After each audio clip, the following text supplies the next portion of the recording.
বিসমিল্লাহির রহমানির রহিম। আসসালামু আলাইকুম রহমতুল্লাহ। তো আমাদের 5টি বডি আর্থিং হবে। তো যে মালামালগুলো লাগবে, প্রথমে আমাদের 1.5 ইঞ্চি জিআই পাইপ লাগবে এবং 4 নাম্বার কাভার তামার তার, এখানে আছে 600 ফিট।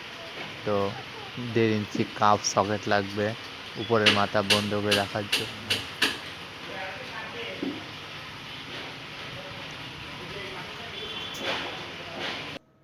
এবং আমাদের তামার তার সুন্দরভাবে পাইপের ভিতর ঢুকে সুন্দর করে বেঁধে রাখতে হবে যাতে খুলে না যায়।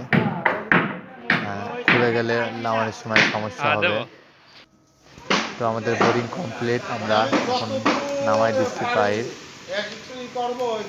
ভিতরটি তামার তার দেওয়া আছে। তো এই বোরিংটা হবে 80 ফিট, 40 ফিট থাকবে জিআই পাইপ এবং 40 ফিট ন্যাকের তামা থাকবে। মোট 80 ফিট বোরিং এটা। তো আমাদের তার ইতিমধ্যে শার্ট করা হয়ে গেছে।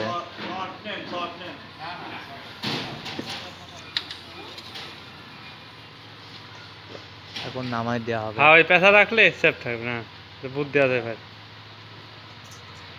বোরিং মিস্ত্রি নিজের হাতে নামাই দিবে সুন্দরভাবে। এটি শক্ত করে বেঁধে রাখলো যাতে খুলে না যায়। তবে নামাই দেওয়ার সময় ফাঁকি মারবে। নামাই দেওয়া হলো, আস্তে আস্তে নামছে। তো বোরিংয়ের সময় সতর্ক থাকতে হবে। আসলে তার অনেক সময় কেটে যায়। আসলে তামার 1 নম্বর তামার তার ওটা খুব নরম হয়ে থাকে। তো খুব সাবধানে নামাইতে হবে, এটা সবসময় মাথায় রাখতে হবে। তো ইতিমধ্যে আমাদের তার নামানো শেষ, অর্থাৎ আমাদের এটা কমপ্লিট হয়ে গেছে। তো আমরা মাটি দিয়ে বন্ধ করে রাখলাম এবং উপরে 1.5 ইঞ্চি ক্যাপ মারে থুলাম যাতে ময়লা না যায়। ভবিষ্যতে আমাদের আর্থিংয়ে মাপার পরে যদি আমার আর্থিংয়ের একবারে কম পড়ে, তখন আমরা লবণ বা কাঁচকলা দিতে পারবো।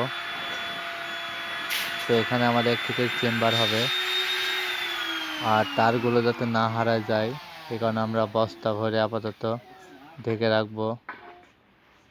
আসলে আর্থিং 1 ওহমের নিচে থাকা লাগে, 1 ওহমের উপরে গেলে অবশ্যই লবণ এবং কাঁচকয়লা এগুলো ব্যবহার করা লাগে। তো আমরা পর্যায়ক্রমে ভিডিও দেখাবো, আমরা আর্থিংটা টেস্ট করব 1 ওহমের নিচে আছে নাকি।